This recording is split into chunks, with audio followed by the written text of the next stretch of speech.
జైపూర్లో Bengaluru team అదరగొట్టింది. Rajasthan set చేసిన 173 పరుగులను కేవలం 17.3 ఓవర్లోనే వాళ్ళైతే ఫినిష్ చేసి ఈ మ్యాచ్ను 9 వికెట్ల తేడాతో అయితే గెలుచుకోవడం జరిగింది. సో ఈ మ్యాచ్లో ఆర్సీబీ ఓపెనర్స్ అయితే ఎక్సలెంట్ పర్ఫార్మ్ చేశారు. సో మెయిన్లీ ఫిలిప్ సాల్ట్ అయితే ఎక్సలెంట్గా పర్ఫార్మ్ చేశాడని చెప్పుకోవచ్చు. సో అతని దగ్గర నుంచి ఏమైతే ఎక్స్పెక్ట్ చేస్తారో ఈ మ్యాచ్లో అతనైతే తేయడం జరిగింది. ఇక తనకు తోడుగా విరాట్ కోహ్లీ కూడా ఎక్సలెంట్ పర్ఫార్మ్ ఇచ్చాడు. సో చివరిలో దేవదత్ పడికల్ కూడా మంచి ఇన్నింగ్స్ అయితే ఆడడం జరిగింది, క్యామియో ఇన్నింగ్స్. ఇక ఆర్ఆర్ టీం విషయానికి వస్తే సో డెఫినెట్గా ఈ మ్యాచ్లో ఎస్ఎస్వి జైస్వాల్ అయితే అద్భుతమైన హాఫ్ సెంచరీ స్కోర్ కొట్టాడని చెప్పుకోవచ్చు. సో ఆర్ఆర్ బ్యాట్స్మెన్స్ కూడా చాలా మంచి ఫామ్లో కనపడ్డారు ఈరోజు.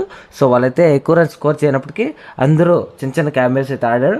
సో డెఫినెట్గా ఈ మ్యాచ్లో వాళ్ళైతే ఓడిపోతారని మనం ముందుగానే మాట్లాడుకున్నాం. ఎందుకంటే ఆర్సీబీ టీం వాళ్ళ హోమ్ గ్రౌండ్లో ఓడిపోయినప్పటికీ అవే మ్యాచెస్ అయితే గెలుస్తున్నారు. ఈ గెలుపుతో ఆర్సీబీ టీం అయితే టేబుల్లో థర్డ్ ప్లేస్కి అయితే వెళ్ళిపోవడం జరిగింది. సో చూద్దాం ఈసారి ఆర్సీబీ టీం కప్ లిఫ్ట్ చేస్తుందో లేదో. సో డెఫినెట్గా లిఫ్ట్ చేయాలని కోరుకున్నాం.